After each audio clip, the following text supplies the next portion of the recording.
Alors, bonjour chers étudiants, je me présente, je suis Madame Silla, tutrice à l'UVS. Je me réjouis de vous retrouver à nouveau pour la correction de vos TD de sociologie politique. Alors, nous attaquons la correction du premier TD qui était composé de 5 questions.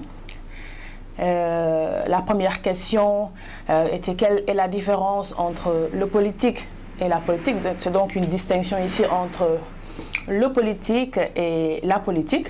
Ensuite, la deuxième question, c'était de déterminer l'objet d'étude de la sociologie politique.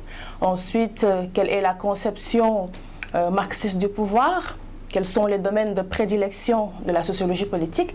Et enfin, selon Weber, peut-on faire de la politique de manière désintéressée? Donc, telles étaient donc les 5 questions qui ont composé ce TD. Et sans plus tarder, nous commençons par le commencement, c'est-à-dire par la question numéro 1. Alors, quelle est la différence entre le politique et la politique? Alors, on doit d'emblée dire que la définition de la politique n'est pas un exercice aisé pour différentes raisons, puisque faire la distinction entre le politique et la politique revient en quelque sorte à donner une définition du politique. Alors, difficulté qui tient essentiellement à 2 choses, parce que le concept de politique est extraordinairement polysémique, c'est-à-dire donc qu'il admet une diversité de définitions. Rien que le littré va retenir 5 acceptions différentes du mot politique. D'ailleurs, parlant de cette polysémie du mot politique, Philippe Brault dira que le concept de politique est d'une extraordinaire fluidité sémantique. On dira également que le politique est un concept d'une fluidité ou d'une polysémie fuyante. Donc, tous ces propos pour vous dire combien il est polysémique, mais non seulement polysémique, c'est également un concept androgyne. Androgyne, c'est-à-dire qui fonctionne à la fois au féminin et au masculin, comme vous le remarquez à travers cette question. Alors, la politique peut être entendue de manière neutre comme la gestion, elle peut être comprise comme une stratégie, elle peut être comprise comme un espace, n'est-ce pas? Elle peut être également comprise comme une activité. Mais en résumé, on peut noter et retenir que la politique recouvrirait l'ensemble des efforts que l'on fait en vue de participer au pouvoir ou d'influer sur la répartition du pouvoir, soit entre les États, soit entre les divers groupes à l'intérieur d'un même État. C'est donc une définition inspirée de la conception de l'analyse weberienne. Quant aux politiques, alors, il faut dire que le premier sens du mot politique peut faire référence du politique au masculin, peut faire référence à l'homme politique.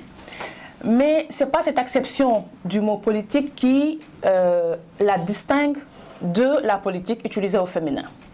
Alors, maintenant, à l'opposé de la politique au féminin, le politique se rapporte à une vision plus globale, renvoyant à l'analyse complète du champ social, dominé par des conflits d'intérêts régulés par un pouvoir lui-même monopolisateur. C'est donc ce champ social, dominé par des conflits d'intérêts qui sont, eux, régulés par un pouvoir monopolisateur de la coercition légitime. C'est donc, comme vous pouvez le remarquer, une définition qui s'inspire de l'analyse weberienne.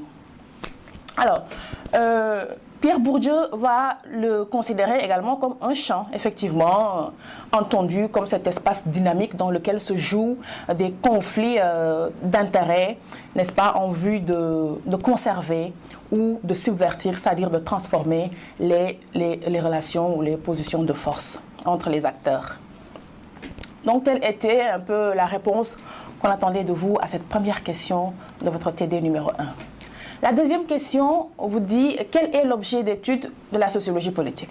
Alors, une belle transition avec la première question, puisque poser la question de la définition de la politique du politique pose par ricochet, n'est-ce pas, la question de la définition de son objet d'étude. Alors, 2 conceptions à ce niveau se sont succédées. Dans un premier temps, on distingue que son objet était l'État. Bien sûr, certains auteurs allant jusqu'à définir la sociologie politique comme la science de l'État. L'État étant considéré comme le lieu unique du pouvoir.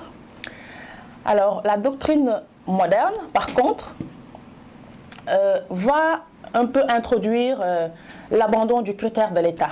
La majorité des auteurs contemporains, en réalité, ramènent le politique à la notion de pouvoir. Donc, la sociologie politique serait définie comme la science du pouvoir. Parmi ces auteurs, d'ailleurs, on peut citer Lasswell et Dahl pour les Américains. Et ensuite, en France, on peut citer Burdeau, Duverger ou Raymond Aron, qui sont les principaux tenants de cette conception-là, de cette perspective qui voudrait que l'objet de la sociologie politique soit effectivement le pouvoir. Mais au-delà de ces deux positions qui semblent quelque peu divergentes, on peut noter une définition de l'objet d'étude de la sociologie politique plus englobante, plus large, et donc qui inclurait tous les autres objets précédemment cités. On dirait dans ce cas que la sociologie politique est l'étude des phénomènes politiques. Cette définition, bien sûr, nécessite d'être explicitée dans la mesure où les phénomènes politiques se caractérisent par une extrême diversité, comme le montre la multiplicité des acceptions du mot politique, d'ailleurs, que nous venons de voir à travers la première question. Elle a donc pour objet la société dans sa dimension politique, ce qui signifierait que la sociologie politique, c'est l'approche sociologique des phénomènes politiques, c'est-à-dire de tous les rapports de domination et d'influence. Alors, après cette deuxième question, qui posait donc l'objet de la sociologie politique, nous abordons la troisième question qui vous demande de donner la conception marxiste du pouvoir. Alors, les marxistes font des grands caractères que l'on prête au pouvoir politique une instance de répression, une instance superstructurelle, une instance qui a essentiellement pour but de reproduire et par conséquent de conserver des rapports de production en faveur de la classe dominante. L'État constitue, selon les marxistes, dès lors, un instrument au service de la classe dominante pour dominer davantage les autres classes, notamment la classe des prolétaires en l'occurrence. Alors, la quatrième question aborde les domaines de prédilection de la sociologie politique. Alors, comme indiqué dans votre cours, alors, les domaines de prédilection de la sociologie tournent autour de quatre principaux axes. D'abord, la théorie politique, ensuite les relations internationales, les partis politiques, les institutions politiques. Au-delà de ces quatre principaux axes, bien sûr, la sociologie politique également s'intéresse particulièrement au comportement électoral, à la recherche des attitudes et des opinions, au processus de prise de décision politique, aux idéologies des mouvements politiques et des groupes d'intérêt. Donc voilà essentiellement les domaines de prédilection, c'est-à-dire les sujets, on va dire, d'études privilégiés de la sociologie politique.